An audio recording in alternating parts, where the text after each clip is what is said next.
Boa noite, pessoal. Que Jesus nos abençoe. Começando mais uma live de quartas, aqui no nosso Centro Espírita Nair Montes de Castro. Como vocês estão? Espero que estejam todos muito bem, sob a proteção, mais uma vez, do nosso querido Mestre Jesus. Deixa eu dar uma olhadinha aqui para ver quantas pessoas. Olha quantas pessoas, várias pessoas já dando boa noite, que legal, hein? Denise, boa noite. Tudo bom? A Neia sempre com a gente também. Eliane, Vanessa, a Vália. Ô, Vália, como é que você tá? Tudo bem com você? Saudade de você, hein, Vália? Temos aqui já as pessoas dando boa noite, vários espectadores. Graças a Deus, as coisas estão indo muito bem para a nossa live aqui de quartas-feiras. Agradeço, em primeiro lugar, sempre a Deus, né, Jesus, nossos amigos espirituais, e a todos vocês que estão sempre juntos e nos incentiva. Isso é muito bom mesmo. Hoje nós temos um tema que para mim é extremamente interessante e para nós espíritas do Brasil mais ainda, porque vamos falar sobre esse Brasil, coração do mundo, a pátria do Evangelho, e o nosso grande espírito protetor, que é Ismael.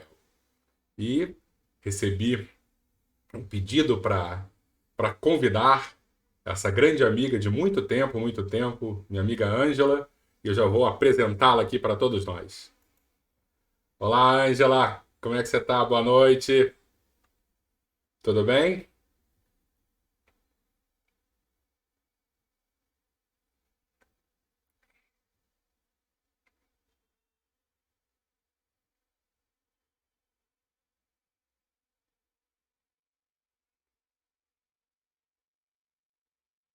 É isso mesmo. Somos todos na mesma caravana, Ângela.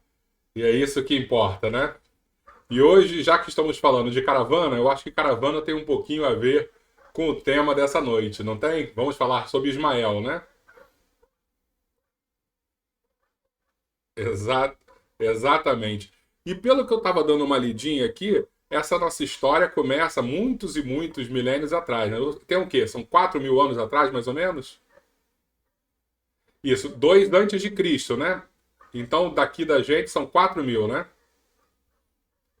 Então, eu vou pedir para você, ó, eu vou interromper muito pouco, porque eu entendo muito pouco sobre o assunto. Mas de vez em quando eu vou ficar com curiosidade, aí eu vou fazer umas perguntinhas para você. Mas eu vou deixar você bastante livre para falar, porque é um tema que, mais uma vez, eu domino muito pouco. Fica à vontade, tá bom?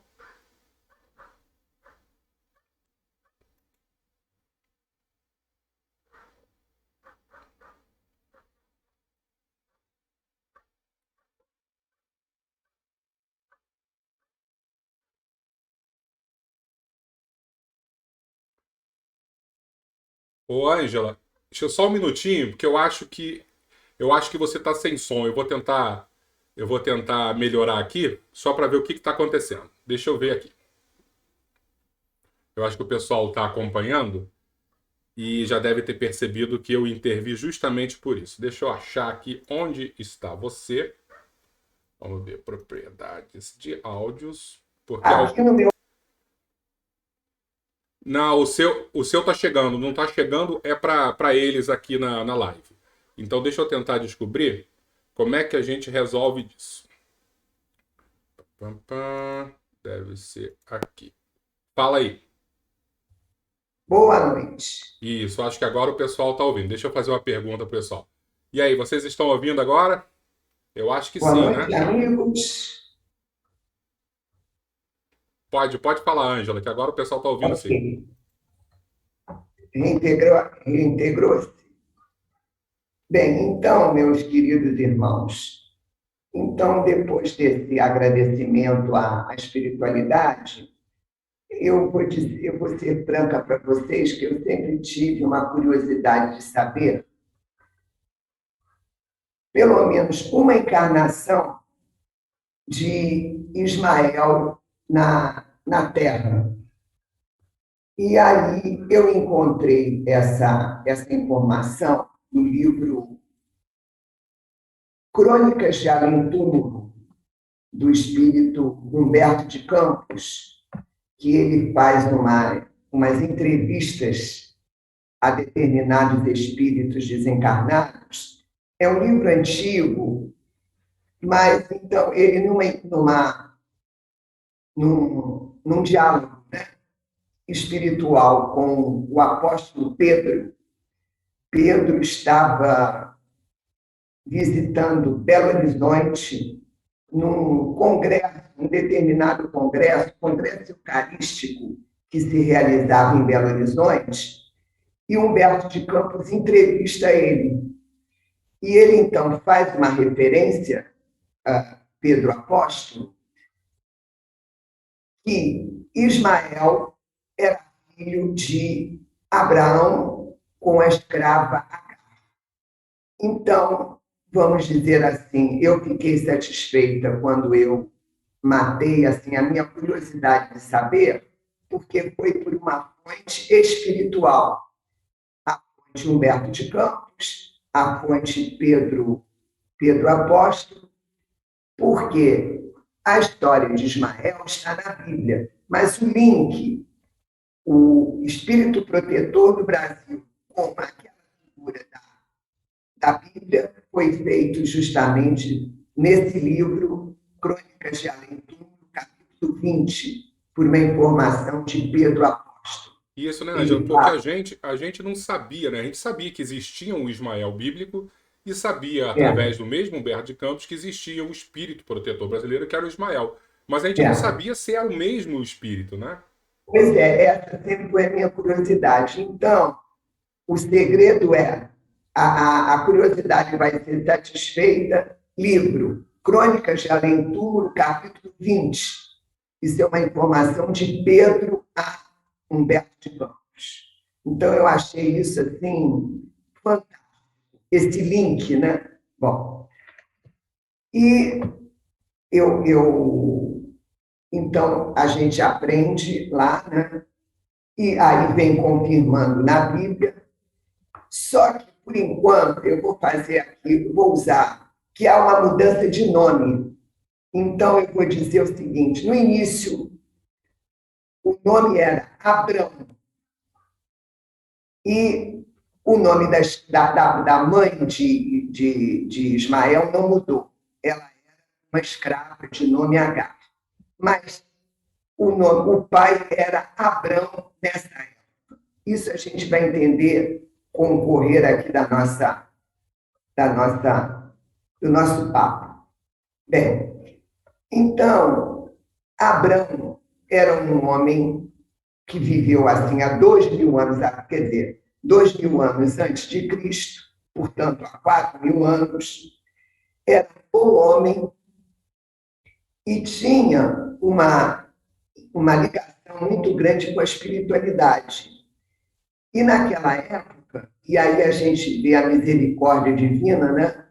Os espíritos se mostravam aos seus mensageiros encarnados como se fosse o próprio Deus, não é? Então, ele entrava em contato com a espiritualidade e tinha informações que ele iria espalhar na Terra o monoteísmo. Então, eu vou ler, não vou ler muitas vezes para não se tornar cansativo, mas eu vou ler apenas aqui Gênesis, capítulo 12, versículo 1, só um trechinho.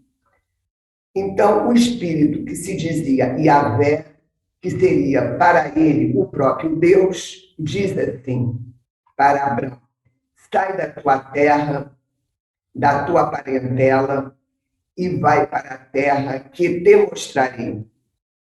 Eu farei de ti um grande povo e te abençoarei. Engrandecerei teu nome. Ser uma bênção. Bom, então ele cumpre essa orientação. E agora, como ele formar um grande povo se a sua mulher era estéril? Deixa eu só fazer uma pausa aqui, Ângela. Então, pelo que você está falando, Abraão era médium, né?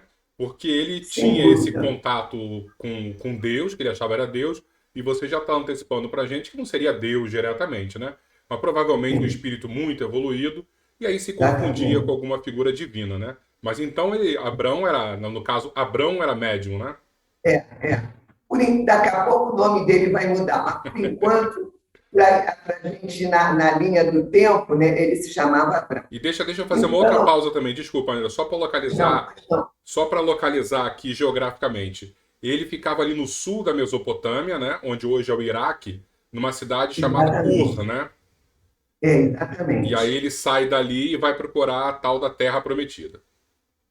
Bem. Então, é, a esposa Sarai, que tinha esse nome na época, então propõe ao próprio marido que tome a escrava dela para que a escrava dela, de nome Agar, possa lhe dar um filho.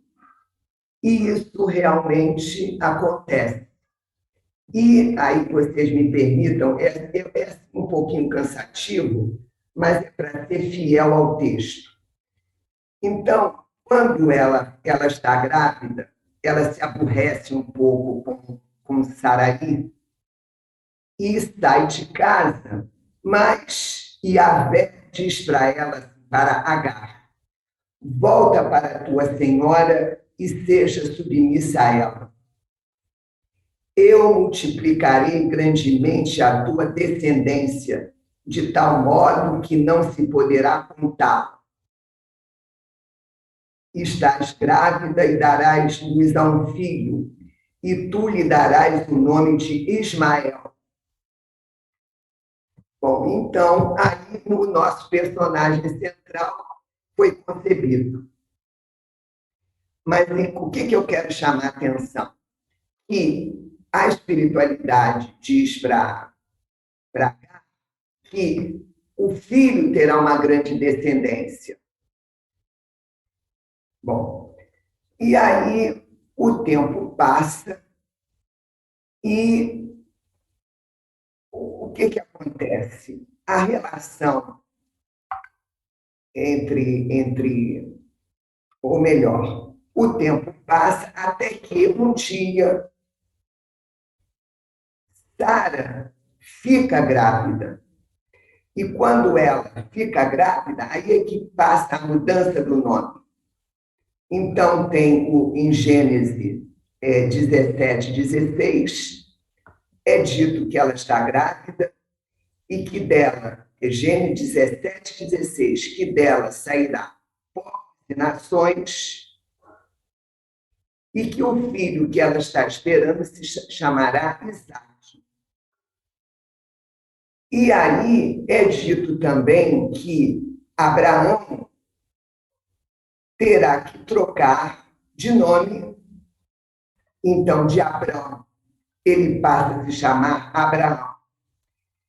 Então, Ismael já havia nascido e vem a gravidez de Sara, agora já com o nome trocado. Então, Angela, rapidinho, deixa eu ver se eu entendi. Para Ótimo, conceitos atuais, seria um triângulo amoroso, né? Abraão, exatamente. Abraão era casado com Sara e Sara não É, podia engravidar. Só que ele é, recebeu uma mensagem divina dizendo que ele ia ser o patriarca de grande nação. E ele devia é, pensar: como é que eu vou ser patriarca se minha mulher não pode engravidar? Só que a mulher exatamente. dele, provavelmente um espírito já muito evoluído, porque fazer isso só um espírito. Eu não conheço hoje em dia mulher nenhuma que seria capaz de fazer isso. Pode usar minha escrava. Falou: ó, vai lá com a minha escrava e você vai ter esses seus filhos com ela. A escrava engravidou de Ismael. Só que o tempo Exatamente. passou, a Sara, que já era uma senhora idosa e estéril, engravida também. E aí É. tem Isaac. Então nós temos agora Abraão, Sara e a escrava e duas crianças, Isaac e Ismael. Ismael, agora, o que dá um pouco de nó na cabeça da gente é que quando Ismael já tinha sido concebido, Agar recebe a orientação que aquele filho dela constituirá um grande povo. E Abraão também, com o nascimento de Isaac, ele também formará um grande povo. E aí é que eu vou ler no detalhe os itens, os versículos 20 e 21 de Gênesis. Porque é que eu falei, que eu gostei muito assim do amor entre Abraão e o filho Isaac, que era, em termos modernos, um filho bastardo. Mas o amor dele era muito grande pelo filho. Depois até você dá as provas desse amor. Então, no capítulo item 20, no versículo 20, ele diz para a espiritualidade, ou melhor, a espiritualidade diz, em favor de Ismael, eu também te ouvi. Eu o abençoo e o tornarei fecundo, e o farei crescer extremamente. Gerará 12 príncipes, e dele farei uma grande nação. Isso em relação a Ismael, confirmando o que Agar também tinha recebido como orientação. Agora que vem mais bonito. Mas a minha aliança eu a estabelecerei com Isaque, que Sara dará à luz no próximo ano nessa estação. Então, ambos os filhos constituirão grande nação.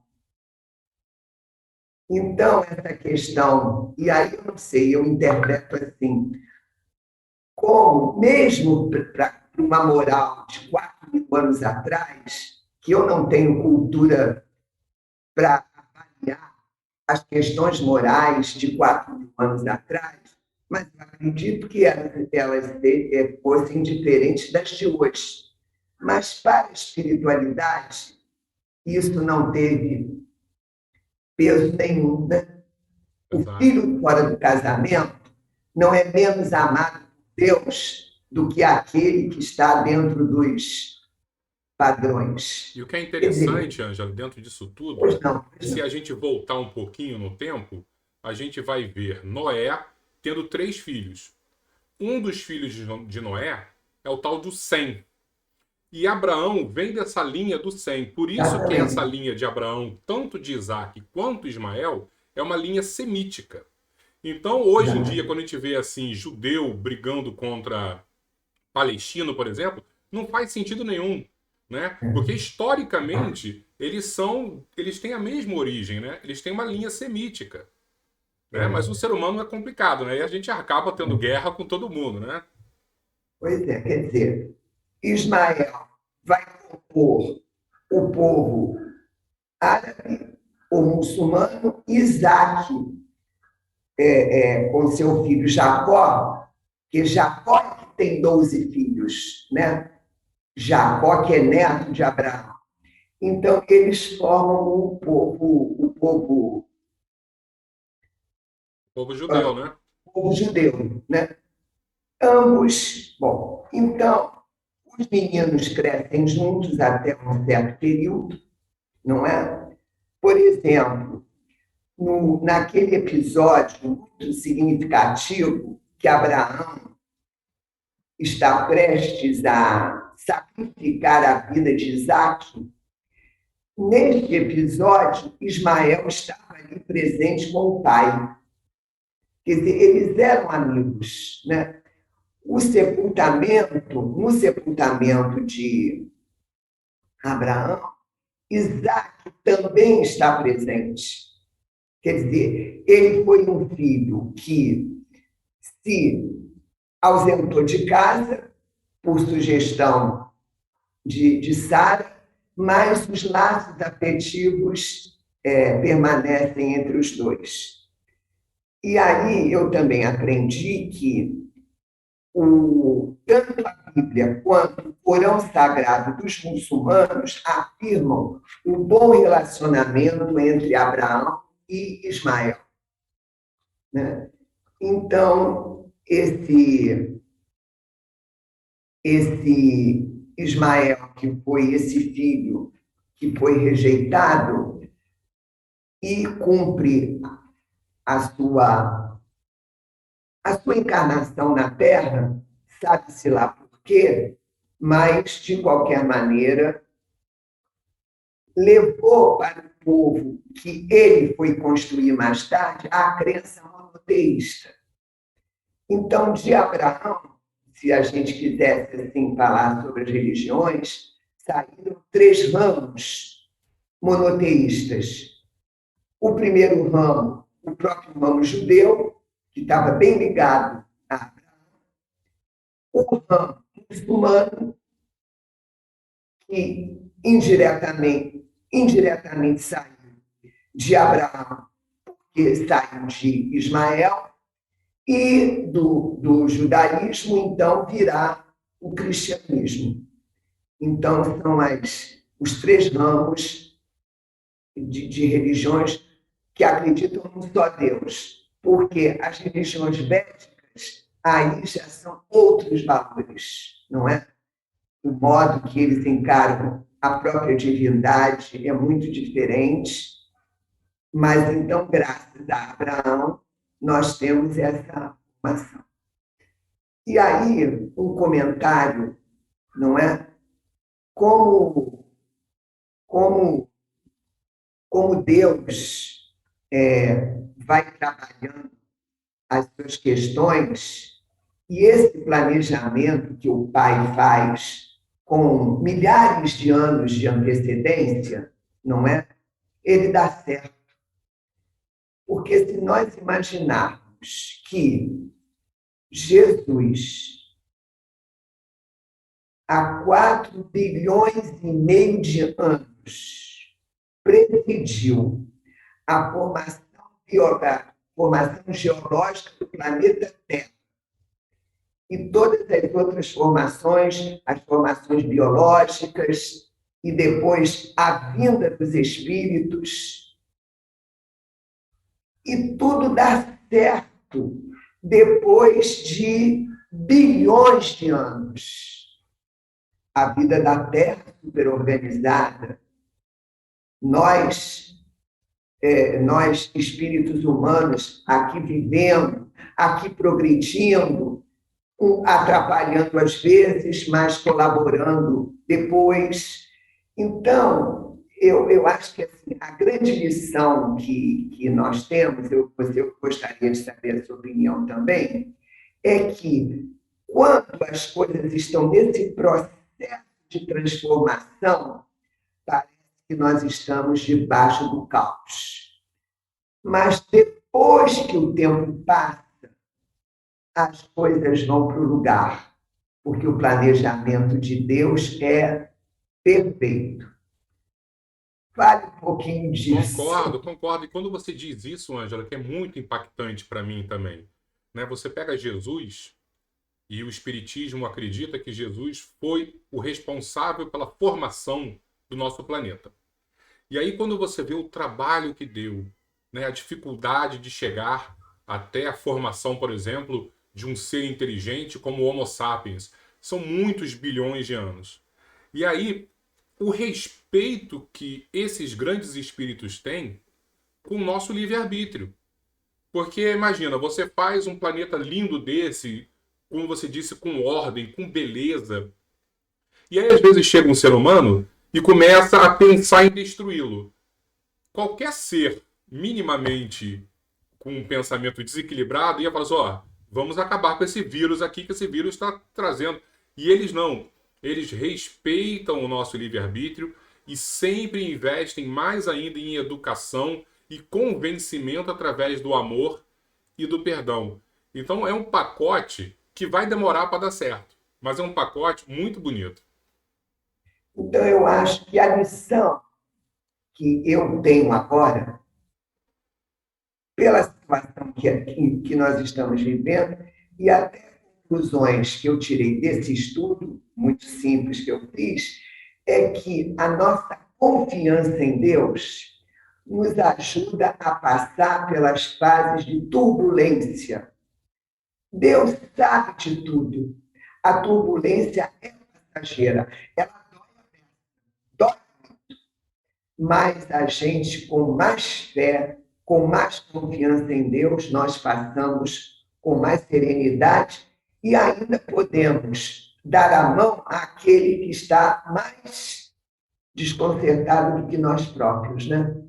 Aquele que tem menos fé. Bem, então, a história é como eu também aprendi que a Bíblia não fala mais sobre Ismael. Quem vai falar muito mais sobre Ismael são os muçulmanos, né? Porque foi para lá que ele se dirigiu. Mas eu ouvi muito, assisti algumas palestras de um expositor espírita que está muito divulgado na internet, por nome Jorge Elahá, é seu xará. Então, ele é judeu de nascimento, mas é espírita 100%. Quer dizer, ele é judeu de nascimento, judeu de origem, né? Porque ele é brasileiro. Então, ele diz o seguinte, que o judaísmo, propriamente dito, ele vem com Moisés. Então, pelas palavras dele, a gente não poderia dizer que Abraão foi o fundador do judaísmo.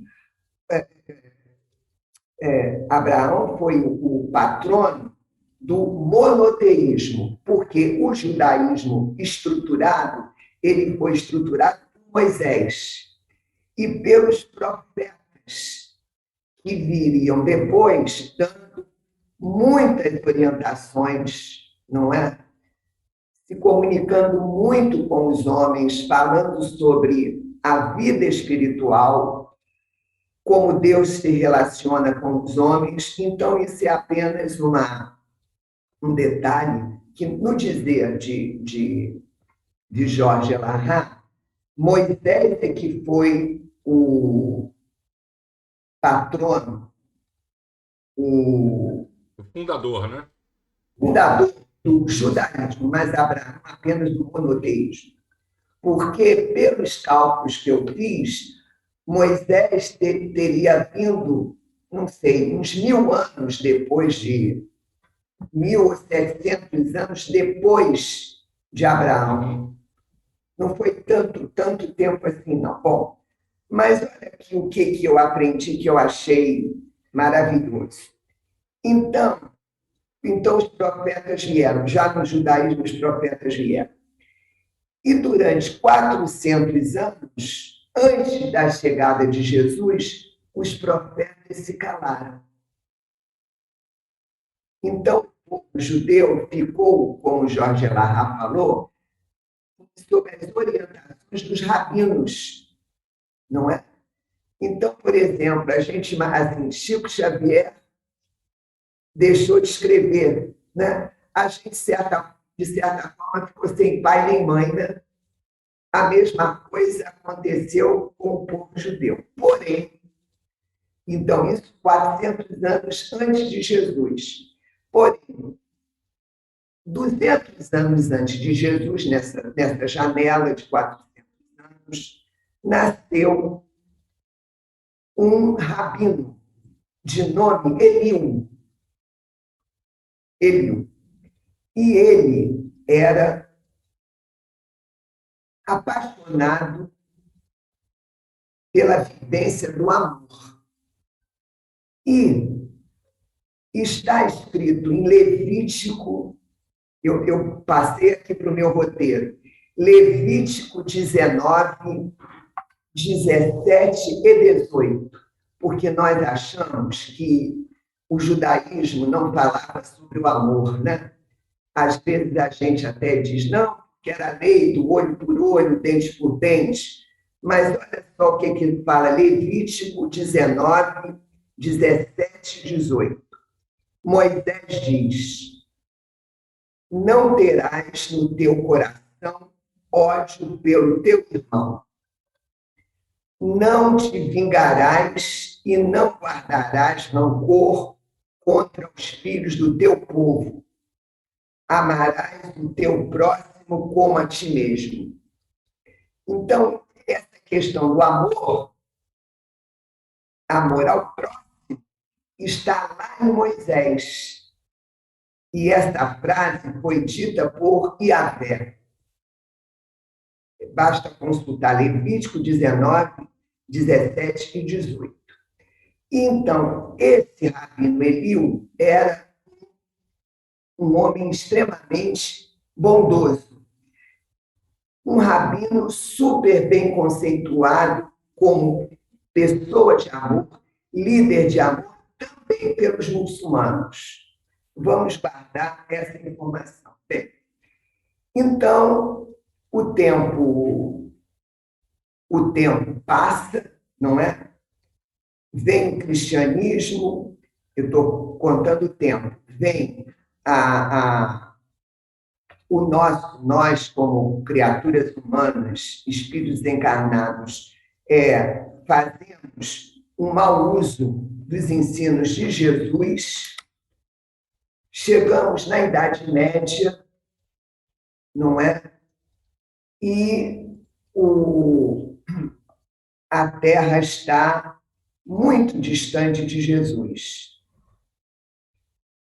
E aí é que entra, novamente, nós vamos falar sobre o planejamento divino.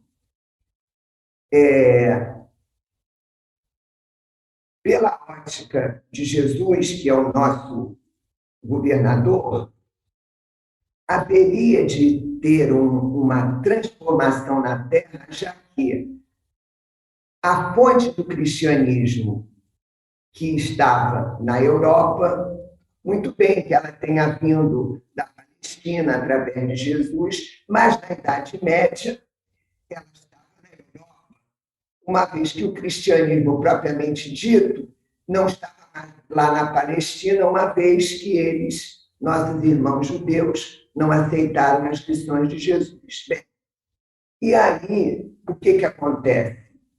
Jesus planeja transportar a árvore do seu evangelho da Palestina para uma terra nova que era na América, não é? Só que o povo mais amadurecido intelectualmente e moralmente, que seriam os europeus, eles não conheciam, eles não estavam aqui na América. Eles que detinham algum conhecimento sobre os ensinos de Jesus, eles estavam lá.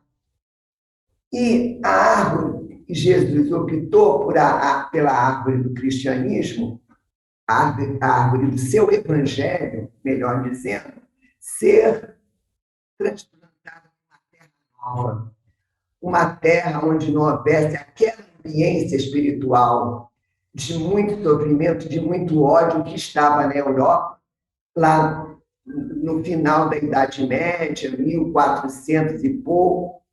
E aí o que acontece? Jesus escolhe o povo português, que era um trabalhador e humilde, para ser o colonizador dessa terra nova. Mas havia necessidade de haver o transporte marítimo. Portugal não tinha navegadores com instrução suficiente. E aí, quem é que vai ensinar os portugueses a navegarem? Eliú, aquele rabino do amor, que tinha vivido como Eliú 200 anos antes de Jesus, é ele que vai formar a escola de Sagres, que a gente aprendeu na escola fundamental. Então, eu achei maravilhoso, fantástico saber também quem é que foi Eliú no passado.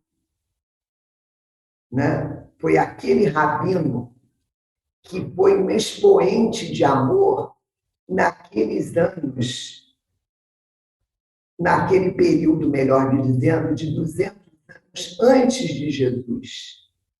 E o que é interessante, Ângela, quando a gente vê esse momento de início, né, da escola de Sagres, que era um pensamento, né, do desbravar marítimo, né? Você vê que diversos espíritos encarnaram juntos porque veio um povo apaixonado pelo mar, né? Pela experiência das grandes navegações. Aí Portugal, realmente, você vê nitidamente que, mais uma vez, como você disse, existe um planejamento divino onde gera todo esse interesse e essa paixão pela descoberta, né? Isso é muito legal. E ele, o ser amado, também ser respeitado também pelo povo muçulmano. Eu acho isso assim de uma coisa maravilhosa, que é, olha, eu acho que é uma frase batida, mas eu vou usar essa expressão, é o poder do amor, como o amor tem força, né? Como ele vai ajudando, suplantando, levantando as pessoas. Bem, e aí o que nós queremos chegar a Ismael, então nós vamos citar um trechinho aqui do ponto de vista espiritual, sobre a ótica espiritual, dos primeiros dias da chegada dos portugueses aqui no Brasil. Então, Humberto de Campos descreve que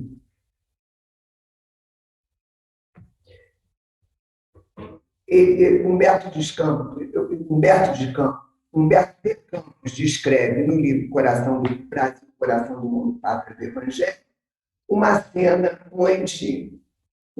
espiritual de Jesus entregando a Ismael o Brasil para que ele cuide. Então, a gente vai ler um pouquinho, porque é mais bonito ler do que falar apenas. Então, dirigindo-se a um dos seus elevados mensageiros na face do orbe terrestre, fala Jesus: Ismael, manda o meu coração que doravante sejas o zelador dos patrimônios morais e mortais que constituem a terra do Cruzeiro. Recebe-a nos teus braços de trabalhador devotado da minha seara, como a recebi no coração, obedecendo à sagrada inspiração de nosso Pai. Ainda é dito que Ismael, nesse símbolo, nesse lábaro, né, estão escritas palavras Deus, Cristo e caridade, para que elas fossem seguidas por nós brasileiros. Então, é esse momento que, então, a gente está fazendo o link. Aquele filho, de certa forma, rejeitado, né? Não pelo pai, mas pelo contexto, que ajudou a formar um povo, agora vai ajudar a formar um povo sob a ótica espiritual. Então, é o Brasil de Ismael. E nós queremos ressaltar também, porque eu fiquei eu dei bastante valor a essa expressão árvore transplantada. Eu foquei muito nisso, isso foi importante para o meu raciocínio. Então, a gente tirou aqui da seguinte situação. A corte portuguesa saiu fugida de Portugal, né, porque a França estava invadindo Portugal, e eu até li agora há pouquinho tempo que a esquadra que trouxe o Dom João VI mal tinha saído da cidade de Lisboa, e o francês Junot, como é que eu posso dizer, bombardeou Lisboa, atacou o povo ou os militares portugueses. Então, foi assim, podemos dizer, por uma fração de segundos, ou por uma fração de minutos, ou uma fração de horas, que Dom João VI consegue vir para o Brasil. Então, isso foi ajudado por Henrique de Sagres, novamente eliu, agora do plano espiritual, ajudando Portugal e automaticamente ajudando o Brasil. Então, Humberto de Campos diz que, enquanto Eliu estava dando forças aos portugueses lá em Lisboa, Ismael se reúne espiritualmente para ajudar, para dar condições espirituais à corte portuguesa, porque com a presença de Dom João VI no Brasil, o Brasil estava cada vez mais se aproximando de uma terra independente, uma terra onde a missão do Evangelho de Jesus pudesse ser melhor exercida. Então, o trechinho, amigos, no encontro espiritual, diz Ismael, um novo período surgirá agora para as nossas atividades na terra do Evangelho. Ao sopro das inspirações divinas, reformular-se-á toda a vida política da pátria, onde edificaremos mais tarde a obra de Deus. Sobre os nossos esforços há de pairar a direção do Senhor, que se desvela amorosamente pelo cultivo da árvore sagrada dos ensinamentos, transplantada da Palestina para o coração do Brasil. Então, eu dei muito valor à expressão transplantada, porque para mim fica claro que o que Jesus quer é a essência dos seus ensinamentos aqui no Brasil. Isso é que me sensibilizou, por isso que eu fiquei muito atrás da palavra transplantada, né? Bem, então, mais ou menos assim, encerrando as nossas palavras, nós vemos que um outro ponto também forte, porque é a chegada do Espiritismo ao Brasil, não é? Que ele começa, isso todo espírita sabe, né? Ele começa na França, mas ele não cria raízes na França. Ele vem para o Brasil e aqui consegue crescer na essência, não é? Porque nós não estamos procurando o maior número de adeptos, né, Jorge? Nós não queremos isso. Nós queremos vida cristã. E aí é aquilo que nós falamos. Brasil é pátria do Evangelho, não é Brasil pátria do Espiritismo. Exatamente. É a essência dos ensinamentos de Jesus. E que Ismael colabora, não é? Então, no tocante às religiões, Ismael não cuida somente do Espiritismo. Embora, como está nas obras básicas do Espiritismo, ele veio não para destruir o cristianismo do Cristo, mas para que o Espiritismo não veio destruir o cristianismo. O Espiritismo veio para relembrar a sua pureza, mas isso todo espírita sabe. Mas eu apenas só queria era ressaltar que aqui é pátria do Evangelho. Então, é mais uma necessidade de nós sermos condescendentes com aqueles que não são espíritas, mas se esforçam para fazer o bem, não é? Porque tem algumas questões, eu não sei se... Eu vou falar assim uma coisa, um detalhe muito pequeno.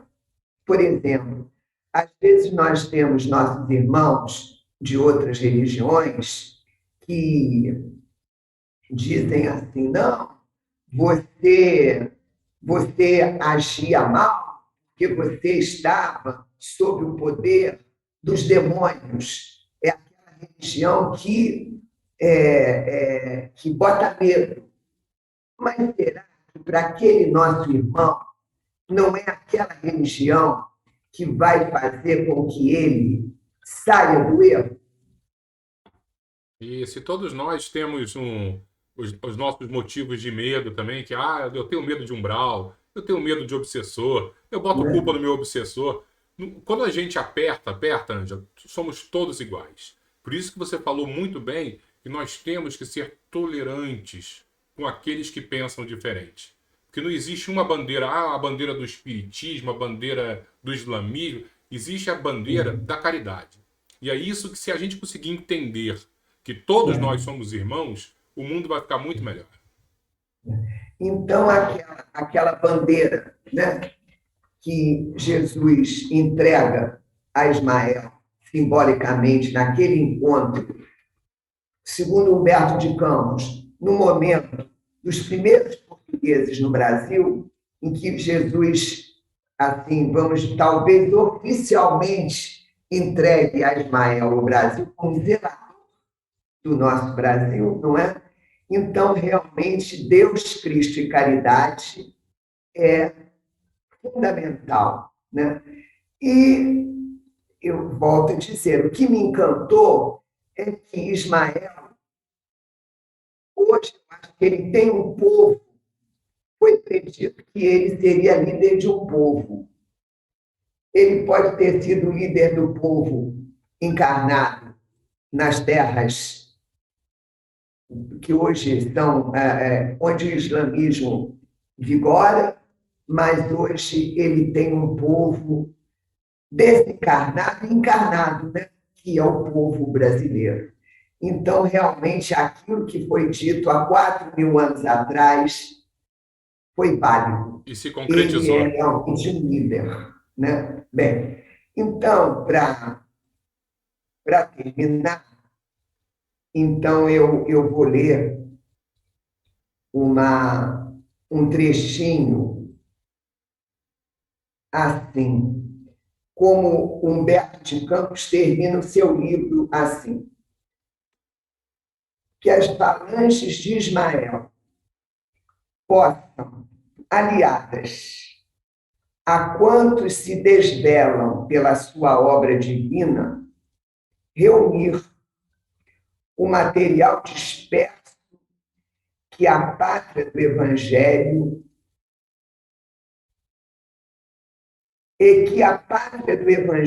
mais acenda e avulte no concerto dos povos, irradiando a paz e a fraternidade que alicerçam indestrutivelmente todas as tradições e todas as glórias do Brasil. Então, querido Jorge, queridos amigos, foi o que eu pude apresentar, que nós nos animemos, desculpem assim as minhas falhas, mas eu não tenho muita vergonha, não. Eu prefiro ver que eu estou na estou no salão do Nair Montes de Castro, conversando com todos vocês amigavelmente.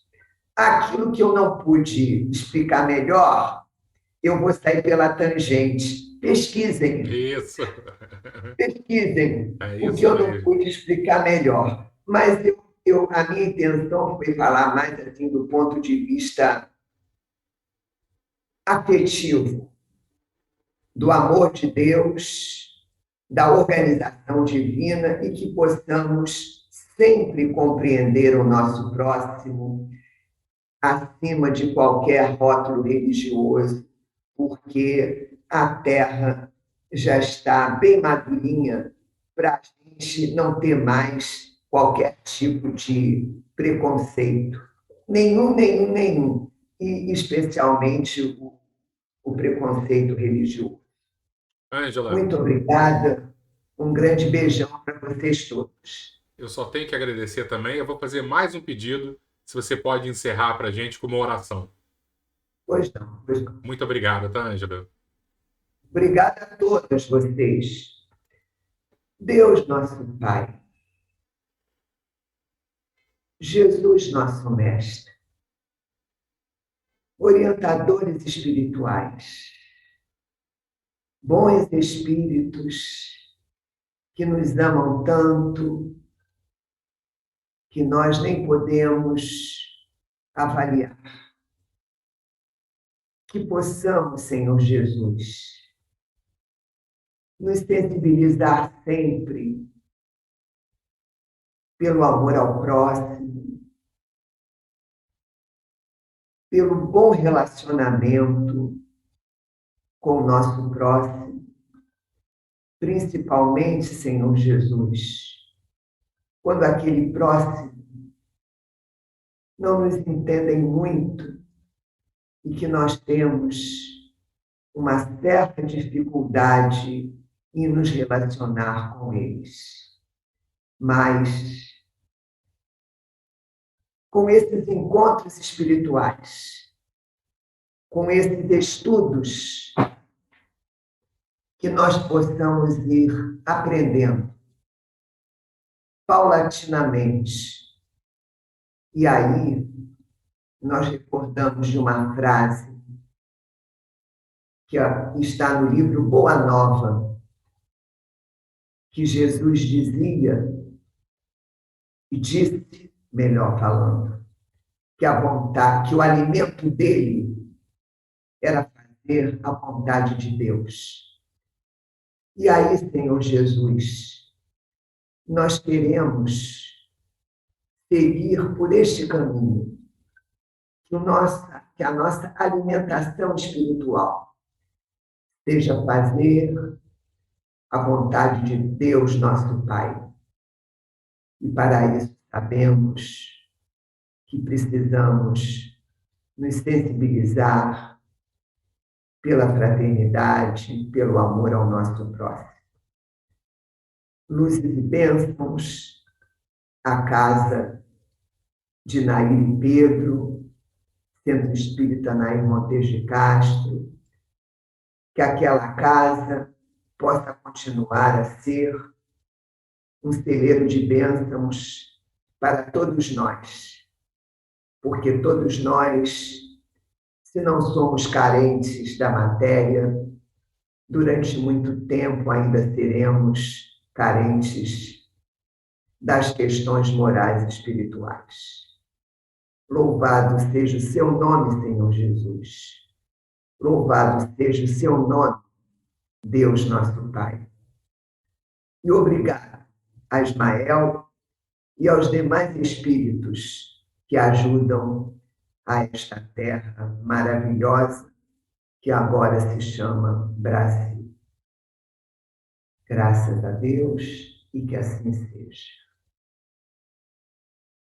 Muito obrigado, Ângela. Agradeço Obrigado. de coração. Boa noite, tá? Boa noite. Fica com Deus. Vou me despedir do pessoal aqui. Obrigado.